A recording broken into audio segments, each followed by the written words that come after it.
Bom dia a todos e obrigado por aguardarem. Sejam muito bem-vindos à videoconferência de divulgação dos resultados do segundo trimestre de 2024 do IRB-RE. Destaco aqueles que precisarem de tradução simultânea, que temos essa ferramenta disponível na plataforma.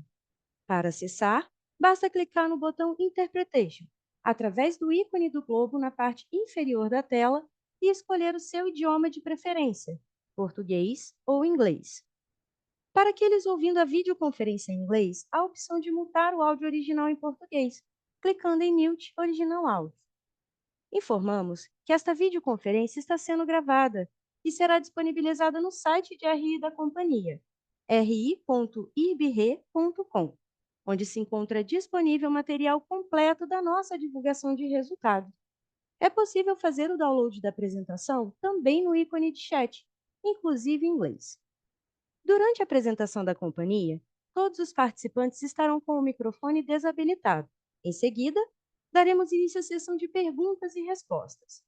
Para fazer perguntas, clique no ícone Q&A na parte inferior de sua tela e escreva sua pergunta para entrar na fila.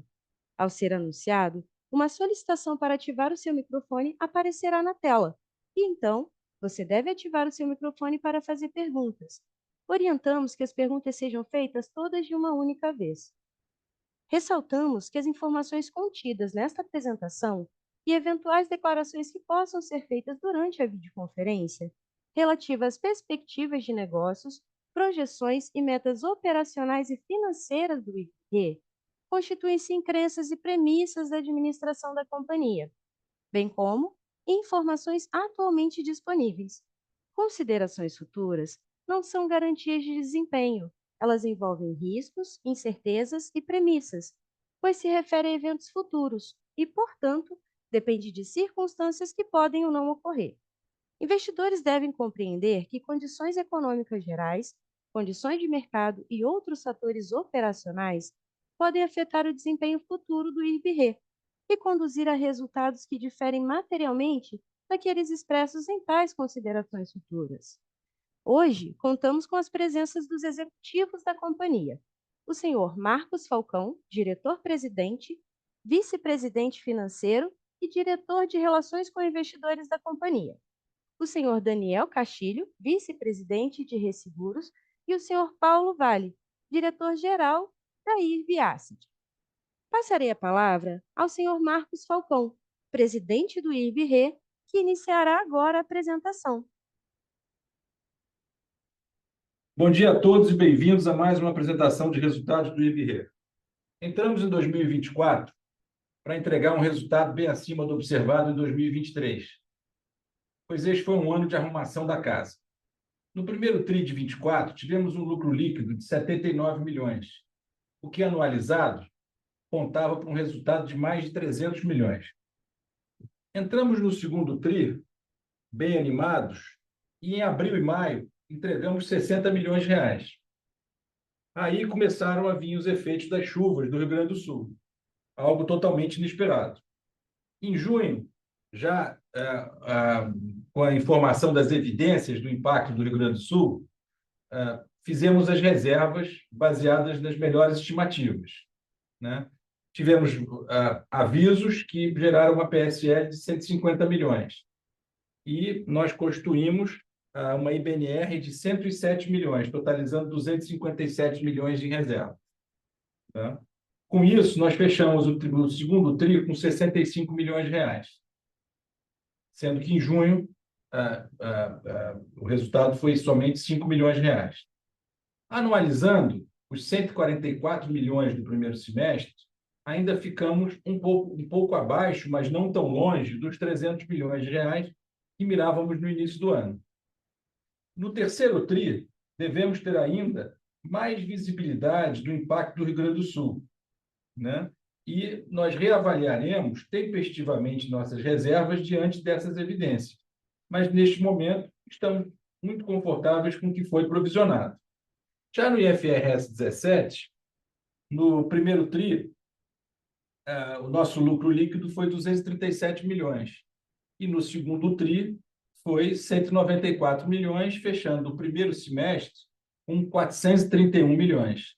Lembrando, versus os 144 milhões do IFRS 4. No próximo slide, reportamos a comparação do resultado de underwriting, que no primeiro semestre foi de 156 milhões, já com os impactos do Rio Grande do Sul, fazendo com que o número do segundo TRI ficasse em 33,7 milhões. No próximo slide, nós mostramos as tendências, né, como o nosso negócio tem se comportado, usando uma visão de mais longo prazo. Eu gosto muito de olhar esse conceito do acumulado em 12 meses. Né? Dessa forma, vocês podem observar que o nosso foco é em rentabilidade. Nós só vamos crescer prêmios se os nossos preços forem aceitos. Vocês olham como os prêmios emitidos têm uma tendência de queda, né? Agora começaram a se estabilizar no meio do ano. Né? O resultado de underwriting, o seguinte, tem uma tendência de uma subida significativa, né? Acalmado pelo resultado de junho, né? Com o impacto do Rio Grande do Sul, ele fica mais ou menos parecido com o resultado do primeiro TRI. É isso, o lucro líquido tem uma tendência bastante crescente e o índice combinado sendo reduzido, quase chegando aí nos 100%. Não é isso?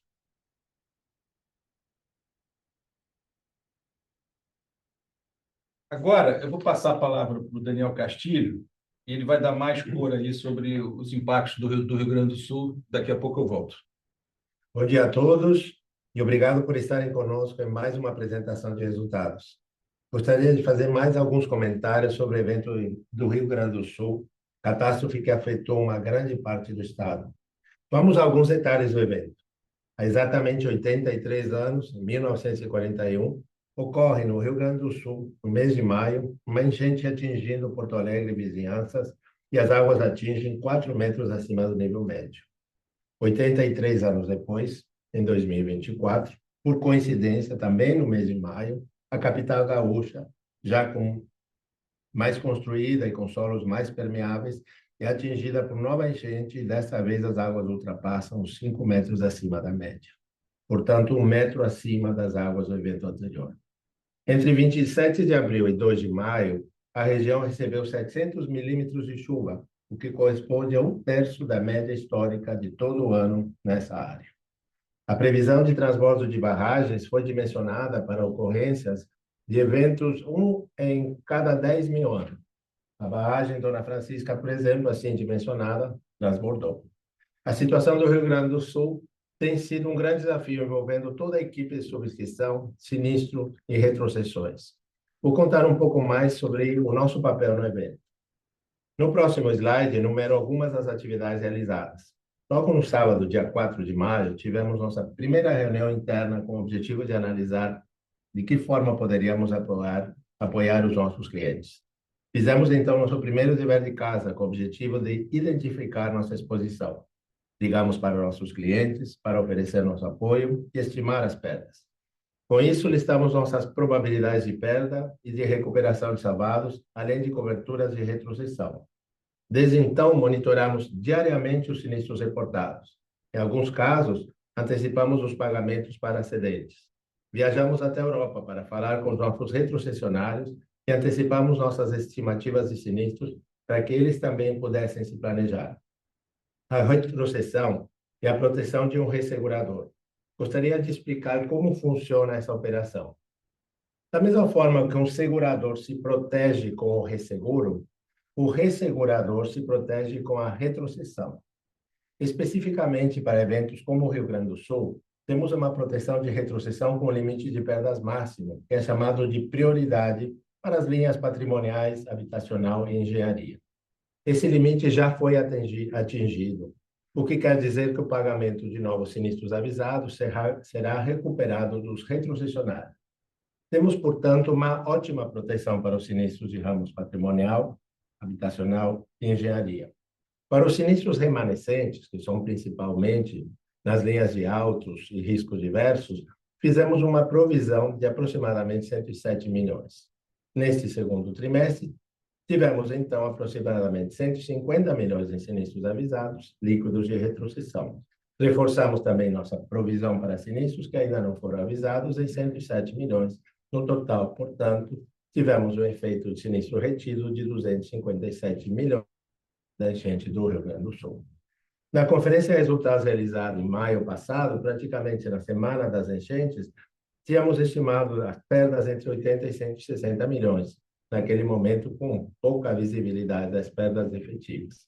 Passados 3 meses do ocorrido, temos segurança em afirmar que estamos bem provisionados para potenciais sinistros futuros e temos proteção para ultrapassar esses montantes. No slide seguinte, voltamos para os resultados do segundo trimestre de 2024. Dentro da nossa estratégia de voltar a concentrar negócios no Brasil, podemos observar no primeiro semestre dos anos 22, 23 e 24, a redução dos negócios internacionais de 23 para 22 e depois 16% no primeiro semestre de 2024. Ao mesmo tempo, podemos ver, no mesmo período, incremento de negócios no Brasil de 65% para quase 78%. Assim, continuamos com a estratégia para concentrar 70% dos nossos negócios no Brasil, 20% na América Latina e 10% para as demais exposições internacionais. Notem que nosso percentual de prêmios na América Latina ainda está baixo, uma vez que as renovações desses negócios só vão ocorrer no terceiro trimestre, uma vez que a maior parte dos clientes latino-americanos renovam seus negócios em 1º de julho. No primeiro semestre de 2024, crescemos 12% no Brasil e decrescemos 35% no exterior. Isso equivale ao segundo trimestre de 2024, um crescimento de prêmios no mercado principal, que é o Brasil, de 18% na região, enquanto no exterior temos ainda uma diminuição de 36%, quando comparamos com o segundo trimestre de 2023, principalmente pela diminuição de uma carteira de vida e rural internacional. No volume de prêmios total, crescemos 3%, lembrando que nosso foco é, antes do crescimento do prêmio, a rentabilidade do negócio. No próximo slide, vamos tratar do histórico de nossa sinistralidade. Em nossa atividade, a sinistralidade é um fator de maior relevância para atingirmos os resultados esperados. Neste slide, podemos observar a redução do índice de sinistralidade de 77% no primeiro TRI de 2023 para 65% no segundo TRI de 2024, mesmo considerando os 257 milhões de sinistros reservados para o Rio Grande do Sul. Excluindo o Rio Grande do Sul, a nossa sinistralidade seria de 40%.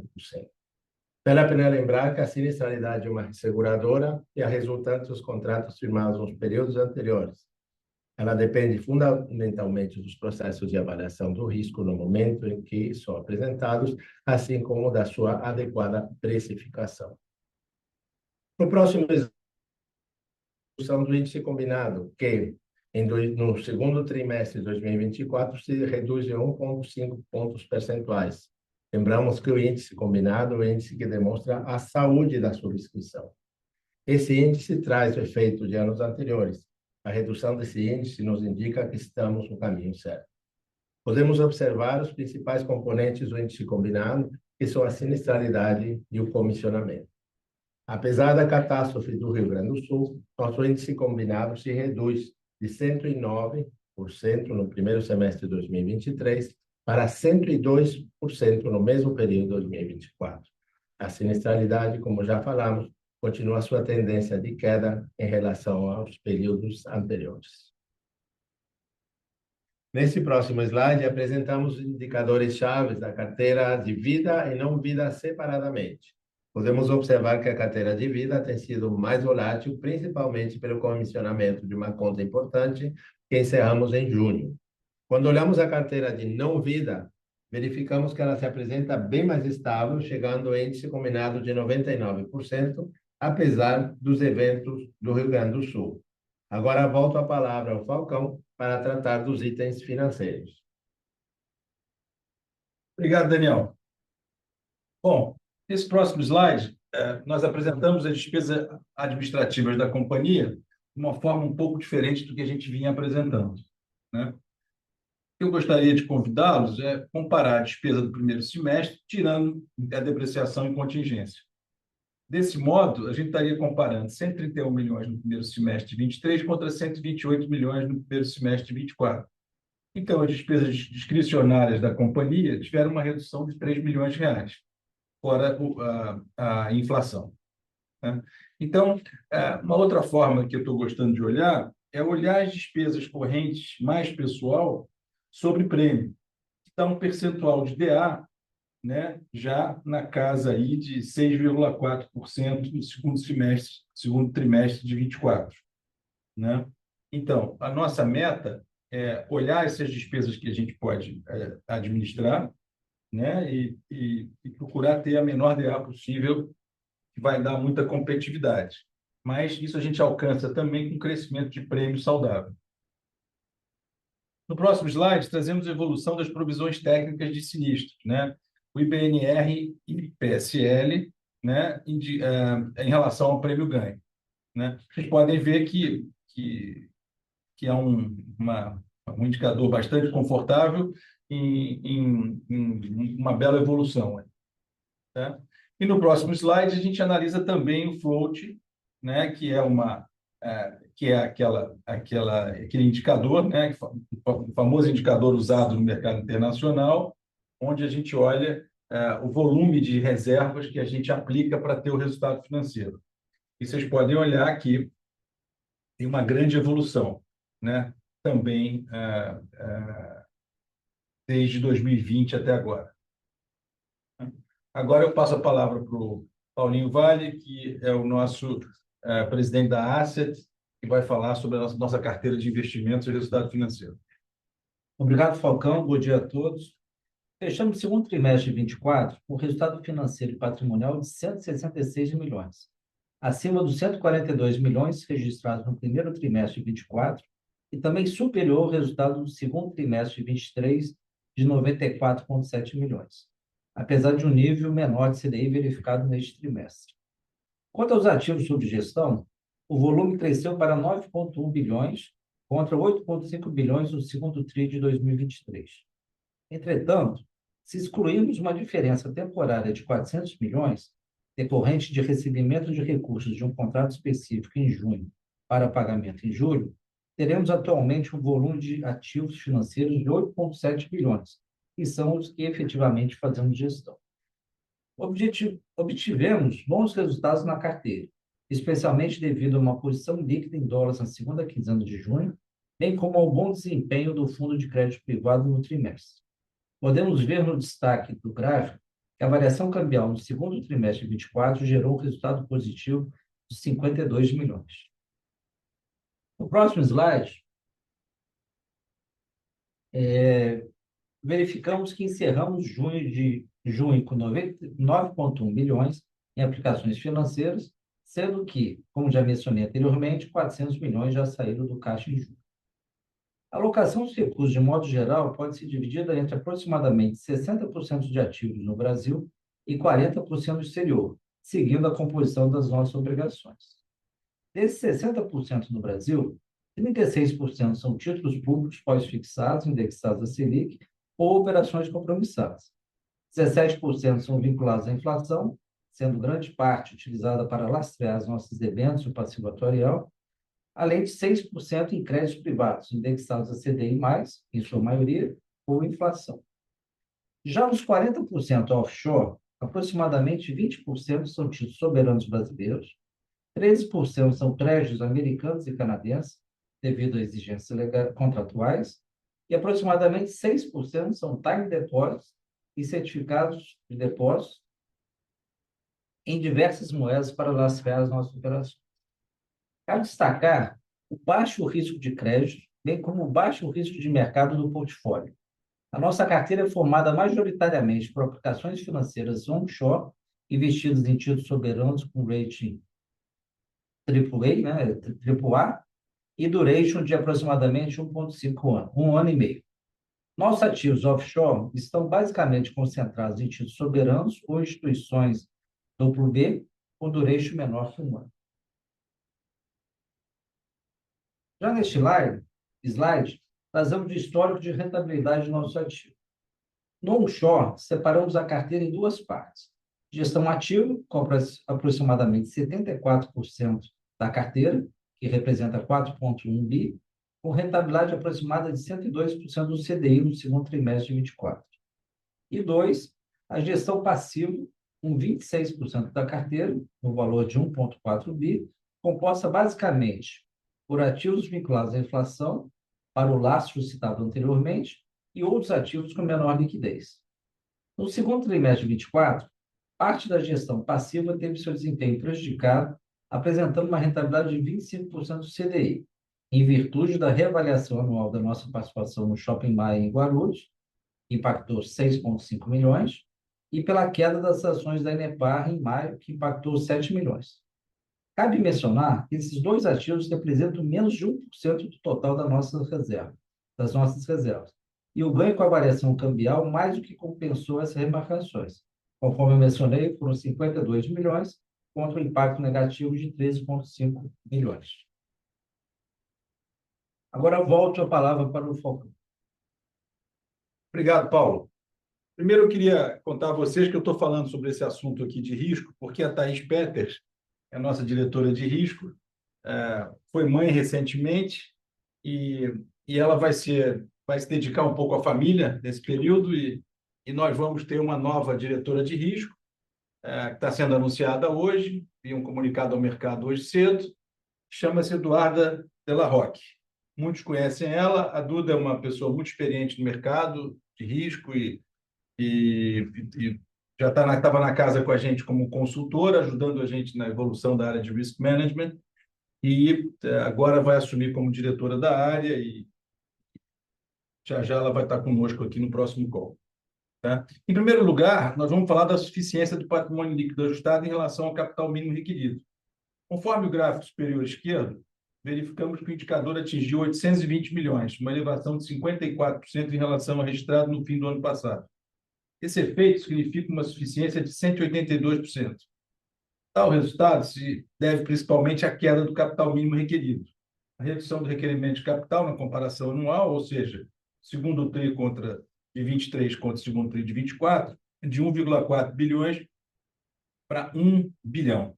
Totalizou 464 milhões essa redução. Essa queda se concentrou no requerimento de capital de risco de subscrição, em especial em função da diminuição dos sinistros retidos na média móvel dos últimos 12 meses.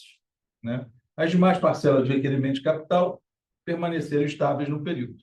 Isso também mostra as melhorias da companhia impactando a necessidade de capital. Prêmios estão menores, precisamos de menos capital, e a sinistralidade está menor, precisamos de menos capital, então a suficiência melhora. É isso?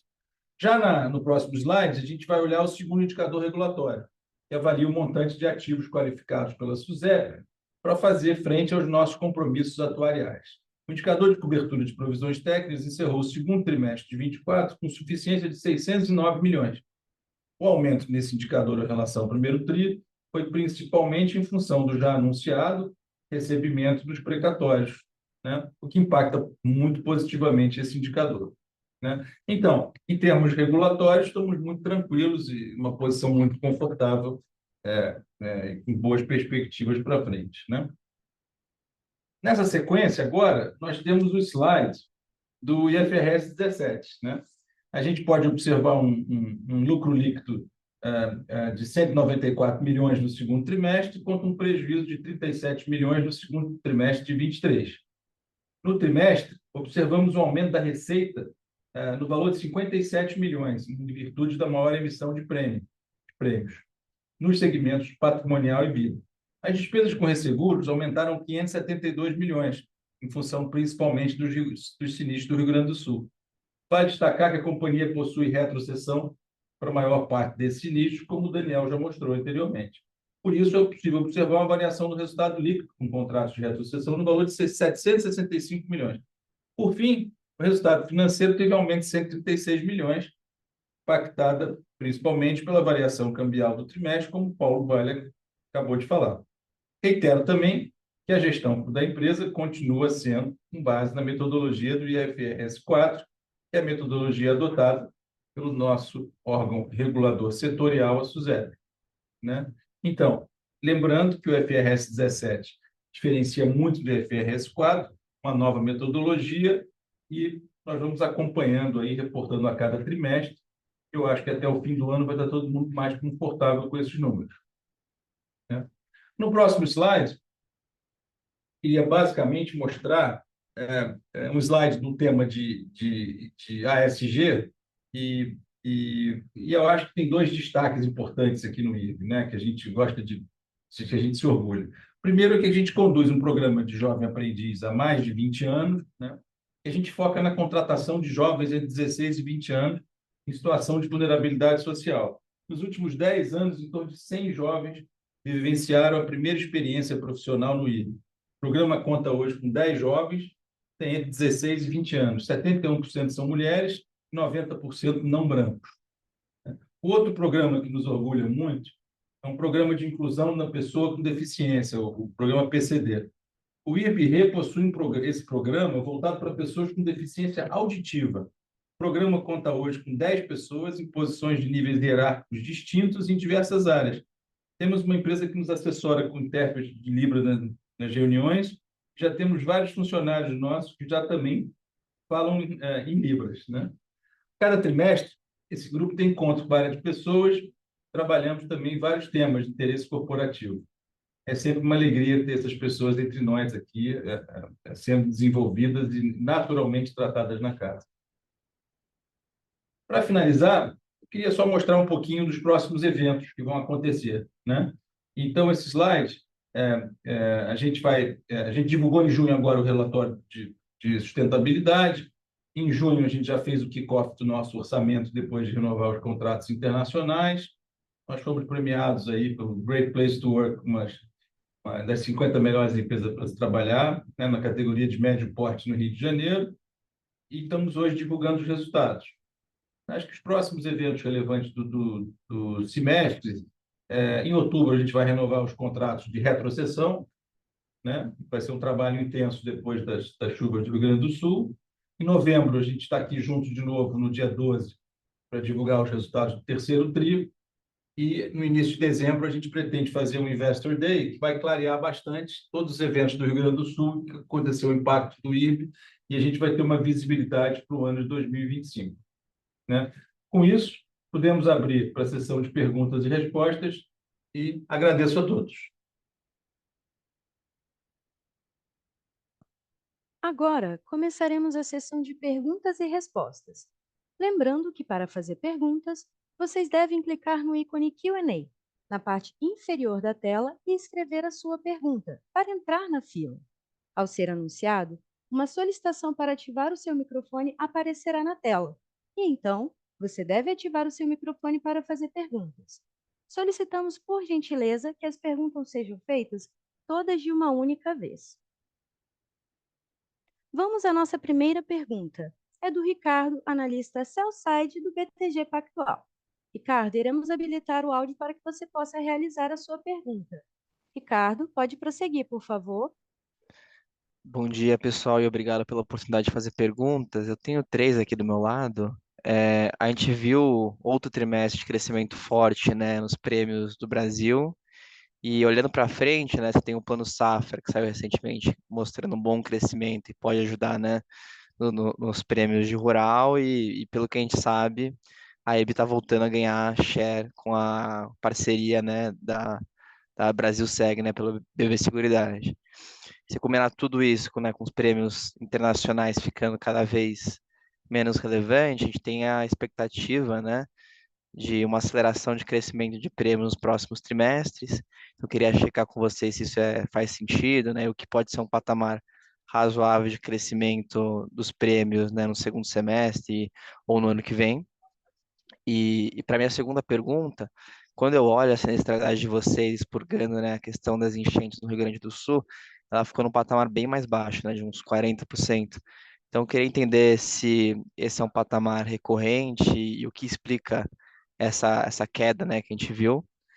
E por fim, né, é muito comum a gente ver no setor de seguros que quando tem um sinistro bem relevante que acontece, o interesse pelo produto aumenta. Então, eu queria entender se também isso é verdade para o resseguro, né? Se após as enchentes que a gente viu no Rio Grande do Sul, tendo um impacto relevante de sinistro, se o interesse pelo produto de resseguro aumentou nesses últimos meses. Obrigado.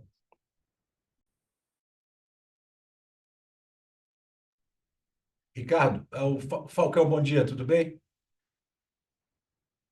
Oi, Eu Falcão, vou, tudo e você? tudo. Eu vou começar, depois eu passo para o Castilho, tá? Eu acho que essa questão uma questão geral do que você falou, a nossa cabeça aqui, a gente não tem ansiedade de crescer prêmio, tá? A nossa ansiedade é, na realidade, a disciplina de manter a nossa política de precificação. O que a gente acredita é que, inicialmente, quando há um aumento de preço, as pessoas resistem ao aumento de preço. Tá? Então, a elasticidade de preço ela é decrescente, ela começa muito alta nesse momento que a gente está, por isso que a gente não tem crescido muito prêmio, crescemos geografia, que o Daniel vai explicar melhor, mas o que a gente encontra é uma elasticidade de preço. A BB Seguridade também teve esse problema no agro, quando ela subiu os preços no agro decorrente dos eventos passados, né? Toda a reprecificação do ano passado. E a produção dela, como ela reportou, e o mercado todo viu, ela sofreu um pouco, né, com essa elasticidade. O que a gente acredita, pela experiência internacional e conversando com os nossos peers internacionais, é que essa elasticidade de preço é decrescente. Então, a gente espera que os nossos preços sejam melhores aceitos indo para frente. A velocidade que isso acontece, Ricardo, a gente não sabe.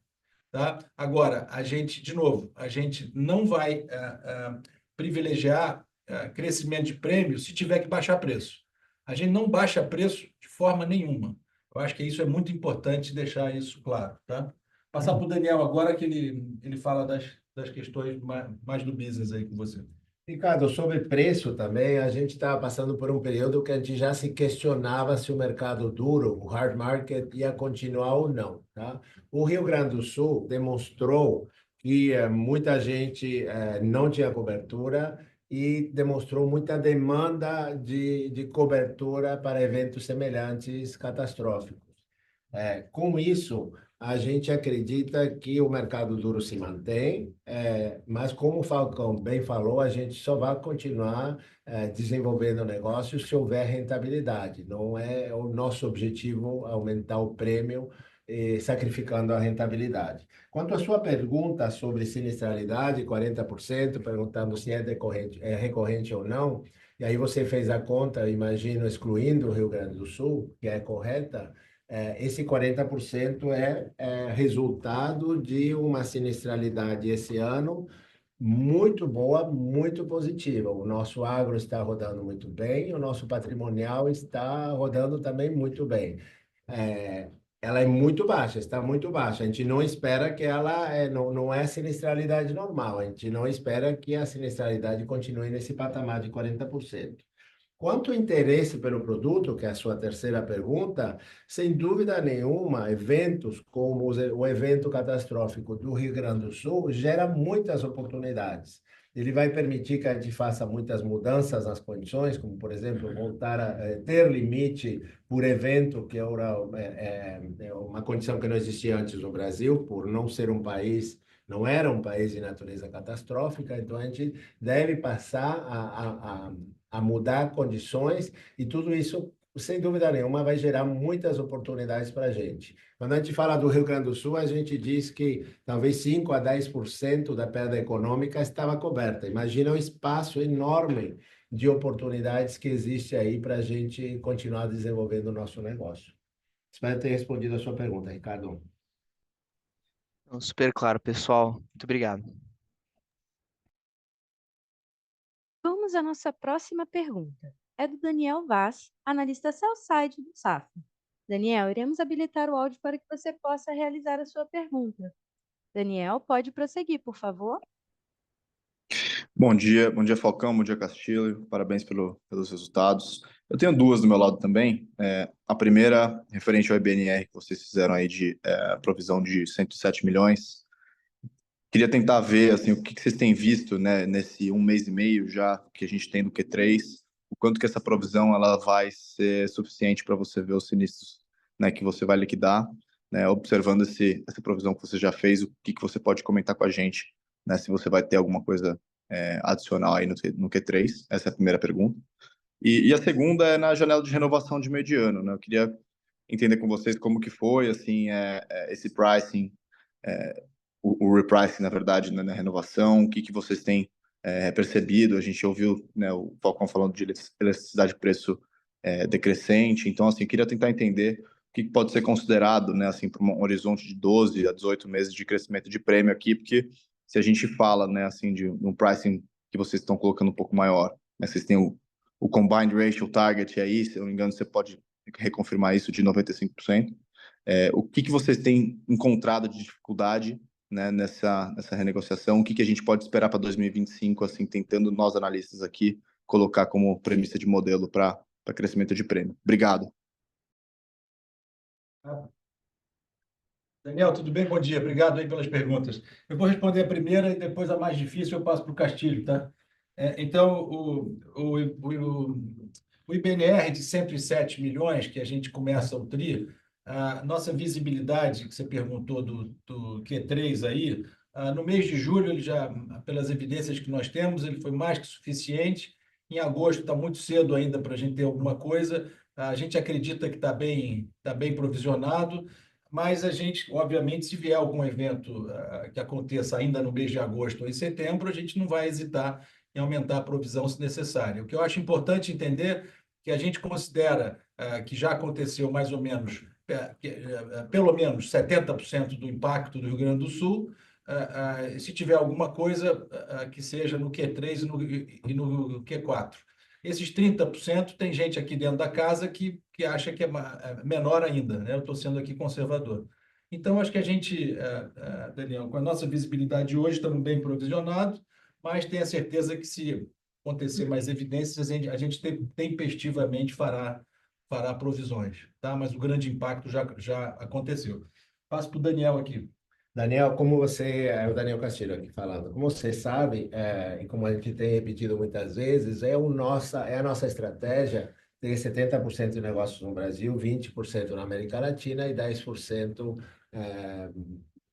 no resto de outros mercados. A América Latina é de muito interesse para a gente, e no ano passado a gente praticamente se concentrou em mapear oportunidades na América Latina. O negócio da América Latina se renova principalmente no mês de julho e depois tem alguma coisa que se renova em setembro e outubro, mas a maior parte é no mês de julho. Nesse mês de julho passado, nós fizemos muitas cotações daqueles negócios que nós tínhamos mapeado no ano passado, e essa renovação foi muito bem. A gente não só renovou, como conseguimos fazer novos negócios, tanto em contratos como em facultativos. É importante dizer que o nosso objetivo na América Latina é também sermos líderes desse mercado, como o Falcão falou logo no início, se repete a mesma história para a América Latina, que a gente só vai fazer negócios na América Latina sempre quando a gente entenda a exposição e consiga cobrar o preço para chegar àquela rentabilidade que a gente deseja. Espero que eu tenha respondido as suas perguntas, Daniel. Perfeito, super claro, pessoal. Obrigado e parabéns de novo. Vamos à nossa próxima pergunta. É do Gabriel Guzan, analista sell-side do Citi. Gabriel, iremos habilitar o áudio para que você possa realizar a sua pergunta. Gabriel, pode prosseguir, por favor. Oi, bom dia, pessoal. Só para entender um pouquinho melhor assim, do impacto do Rio Grande do Sul no segundo trimestre e tentar extrapolar isso um pouquinho para o terceiro. Vocês mencionaram algumas vezes esse 70%. Isso significa que vocês já receberam 70% dos avisos, ou que o que vocês receberam e já provisionaram como PSL, mais o IBNR, deve ser 70% desse aviso total? E aí, ainda nesse tópico, a questão da retrocessão que vocês devem ter a receber. Esse efeito já foi contabilizado no TRI, ele reduz esses 257 milhões das duas provisões feitas. Então, se vocês puderem entrar um pouquinho mais no detalhe para a gente entender o que aconteceu no segundo trimestre, agradeço. Gabriel, bom dia. Falcão, tudo bem? Seguinte, 70%, eu estou sendo conservador, tá? Aqui tem uma discussão interna, quer dizer, isso aí é de acordo, esse número a gente deu baseado na visibilidade total do evento.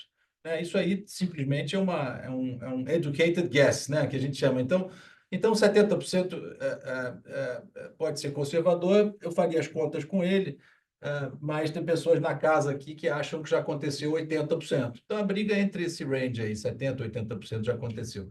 Tudo que a gente reportou de PSL e BNR é líquido de retro, tá? Então, a retro já está contabilizada, tá? Não tem nada mais a fazer. E a gente entrou, quer dizer, de novo, entramos no terceiro TRI com 106 bilhões de BNR.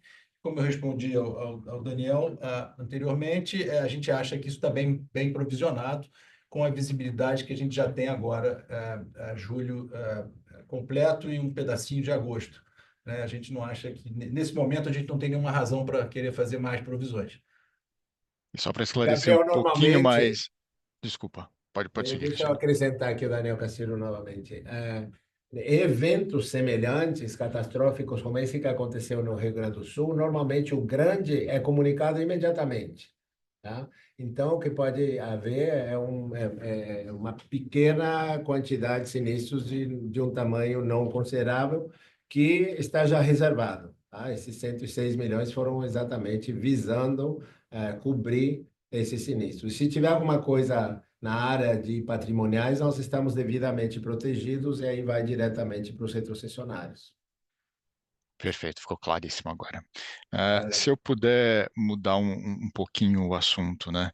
A gente viu o prêmio emitindo caindo no trimestre, obviamente, o Castilho já comentou depois sobre a janela de renovação, foi positiva, e a gente viu também o prêmio retido, talvez um pouquinho melhor aí no ano contrário, mas perto de 1 bi, que ainda não é assim um número tão forte. A gente estava esperando que isso acelerasse para 1,2, 1,3 ao longo dos trimestres. Eu queria juntar um pouco esse ponto com a questão de capital, que a gente vê vocês agora com uma suficiência um pouco maior, tanto olhando o lado de capital quanto em cobertura de provisões, e queria juntar esses assuntos todos. A gente pode ver com todas essas melhoras aí uma aceleração mais forte, tanto em prêmios emitidos quanto principalmente nos retidos aí para os próximos trimestres? Gabriel, o que eu acho é o seguinte, a gente, quer dizer, nós gostaríamos muito de crescer prêmios, mas a gente vai manter o preço. Ou seja, o nosso resseguro tem que ser comprado, a gente não vai baixar preço para vender.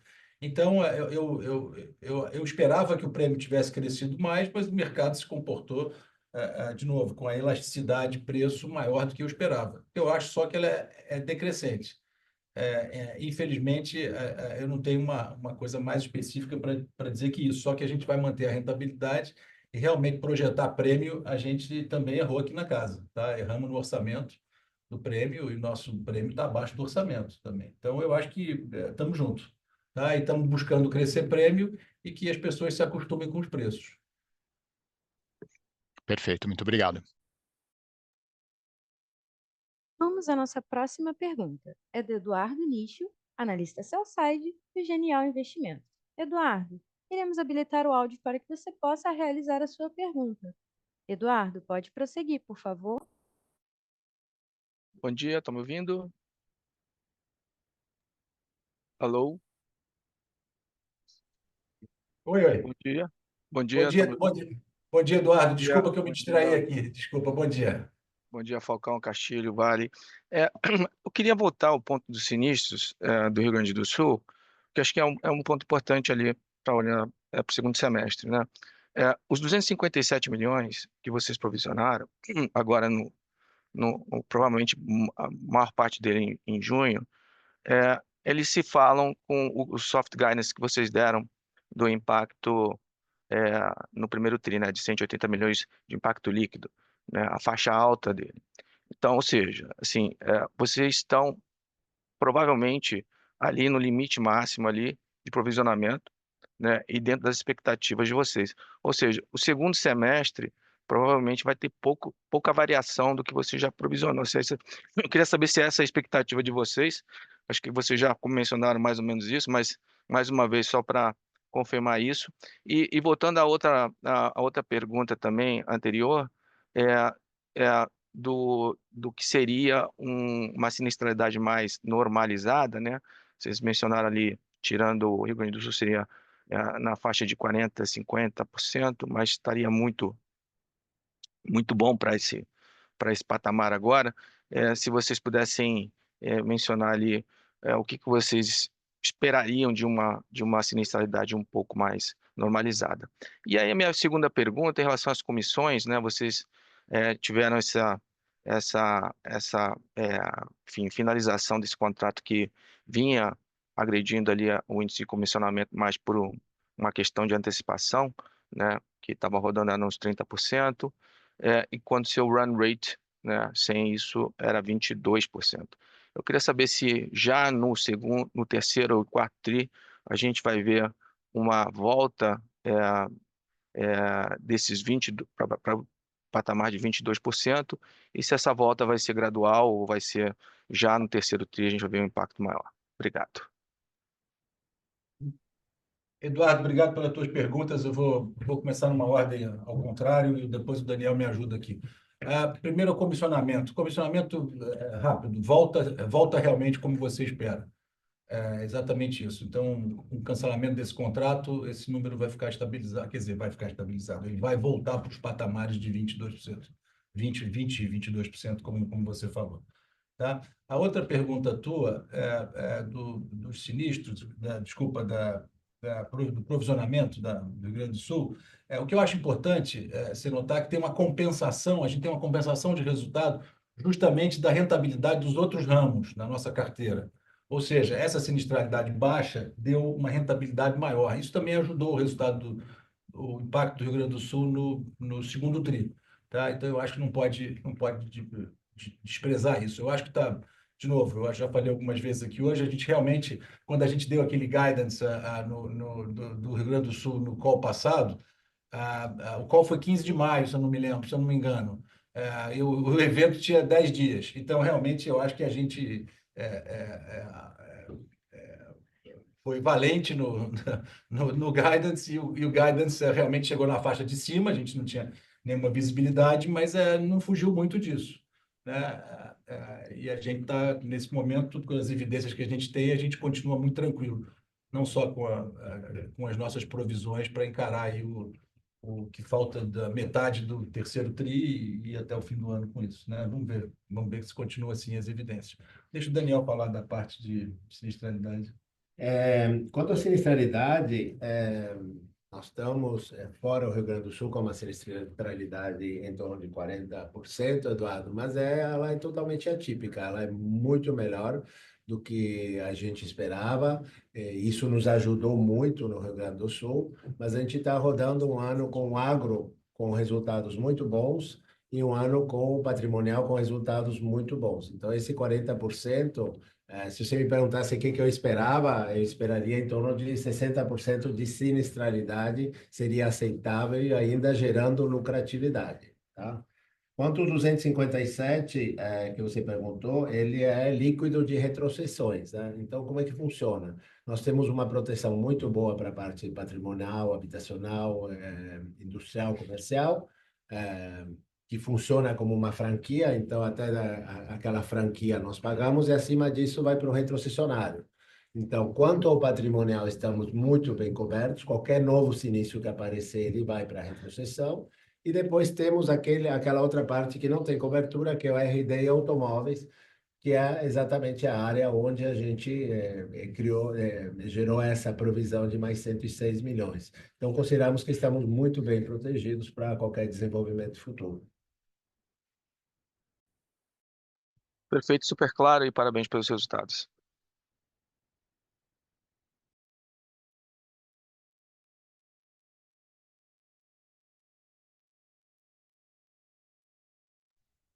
Várias perguntas chegaram aqui por mensagem. Eu vou fazer o que eu tenho feito nos calls passados, de fazer um pupurri aqui, tentar responder a todas essas perguntas aqui, bate-pronto, tá? E, a primeira pergunta sobre dividendos, acho que é uma pergunta recorrente. Primeiro, para ficar esclarecido, nossos dividendos a gente usa como a metodologia contábil o IFRS 4, tá? Dentro do IFRS 4, o nosso número de prejuízo acumulado, ainda no IFRS 4, em junho, é de 245 milhões. Então, para a gente começar a pagar dividendo, a gente precisa ter lucro acumulado, não prejuízo acumulado. Então, quando esse número começar a ficar positivo, aí sim a gente pode pagar dividendo. Eu não acredito que isso aconteça antes do início do ano que vem. Então, provavelmente entre o segundo tri, terceiro tri do ano que vem, a gente deve ter esse número positivo. Essa é a nossa expectativa, né? Outra pergunta é sobre retro. Eu acho que a gente já falou aqui outros comentários aqui, que a renovação das retros vai ser um desafio agora em outubro, porque é dos eventos catastróficos, e nós estamos empenhados aqui em fazer o melhor possível. Mas, dado que o Brasil agora passa a estar num radar de eventos climáticos, dado esse, eu acho que os retrocessionários vão querer precificar isso.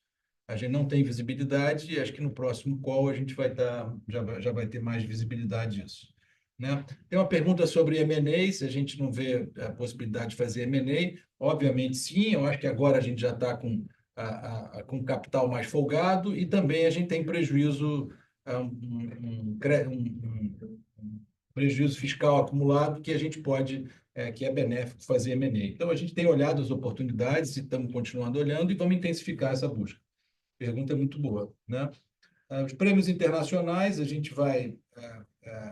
Daniel já respondeu, América Latina e Brasil, nós somos líderes, é a região que a gente mais entende, e quando a gente vai para fora, a gente segue os parceiros que nós lideramos aqui na nossa região. Então, acho que agora a gente, de novo, não mudamos nada, absolutamente nada, em relação a ter 70% no Brasil, 20% na América Latina, que a gente não atingiu ainda, e 10% nos outros mercados, né? Tem uma pergunta sobre LRS. A gente criou aí uma SSPE, que é a Andrina. Esse mercado é um mercado que não começou ainda, é um mercado muito incipiente, é uma inovação. Nós estamos aí cozinhando aqui para ver se nós emitimos ainda esse ano a primeira LRS, mas nada garante que a gente vá conseguir, não depende só de nós. Mas o mercado não vai ter ainda impacto nos nossos números, simplesmente é um grande instrumento que a gente acredita muito, mas é uma coisa que vai se maturar nos próximos anos, né? Não é uma coisa de meses, tá? Outra pergunta da Voe PES, eu acho que era importante falar sobre isso.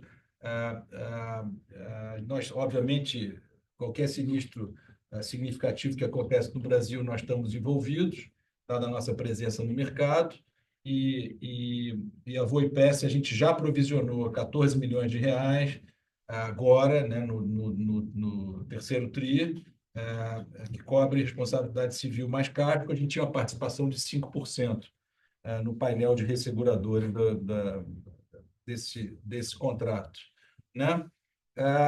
Tem duas perguntas muito simpáticas aqui sobre a cultura de seguros. A gente realmente, nosso trabalho aqui é bastante interessante, o propósito de proteger a sociedade é bastante interessante, só que tem esse lado frustrante da gente olhar um evento como o Rio Grande do Sul e ter 10% da importância da perda econômica, no máximo é uma importância segurada. E é muito pequeno para o Brasil. Infelizmente, a nossa sociedade não enxerga o seguro na sua cesta de consumo como um produto fundamental e o que a gente puder fazer para... A gente busca muito participar de fóruns, debates, e divulgar material e junto com outras seguradoras, que isso permeie no Brasil. A gente tem encontrado no governo um apoio enorme para divulgar essa cultura, e eu espero que a gente melhore nesse trabalho. Em seguida, uma pergunta sobre Brasília. Vem muito junto com essa cultura de seguros. A gente tem trabalhado muito junto ao governo federal, estadual e municipal, para tentar buscar programas de proteção da sociedade. né, que pode ser basicamente gestão de risco, ou pode ser também produtos interessantes que a gente proteja a população. É muito barato a gente proteger, gerir risco como com a mentalidade de seguro, é muito mais barato do que assistencialismo. Então, eu acho que é fundamental que a gente também tenha sucesso nisso. A gente começou o escritório em Brasília em janeiro, é muito intenso o trabalho lá, mas são só 8 meses de trabalho agora e a gente está acelerando para ver se no ano que vem a gente entrega algo significativo. Com isso, eu encerro aqui as respostas. Resultado financeiro. Tá. Surgiu uma agora sobre resultado financeiro. O trimestre foi Nós tivemos aqui no resultado financeiro, tem uma pergunta sobre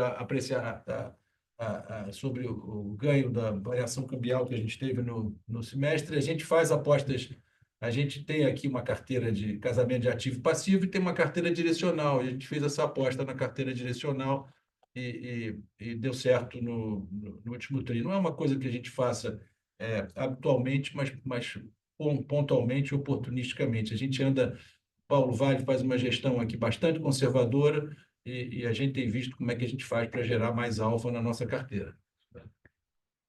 Seria bom só fazer um comentário. Realmente, a gente teve um resultado positivo de 52 milhões no trimestre, sendo 29 milhões no mês de junho. O que houve no mês de junho, né? Eu acho que já está claro que a gente faz uma aplicação de acordo com nossos passivos. A gente trabalha com mais de 50 moedas aqui no IRB. Esse passivo é registrado pela moeda original e a gente faz investimento em time deposit e certificado de depósito com o objetivo de neutralizar a variação cambial. Em junho foi o mês que teve uma depreciação mais forte do real, foi de 6,05, e os vencimentos desses time deposits, geralmente eles são de 3 meses. Então, os vencimentos ocorridos ao longo do mês de junho, a gente optou por rolar esse vencimento paulatinamente ao longo do mês, e com isso a gente se beneficiou dessa depreciação do real, né? Conforme eu falei, um resultado de 29 milhões, mas já zeramos essa posição em julho, voltamos para a neutralidade. Então, a pergunta que é se espera um efeito inverso em julho, eu diria que não, porque a gente já está bem neutralizado nossas posições nas diversas moedas.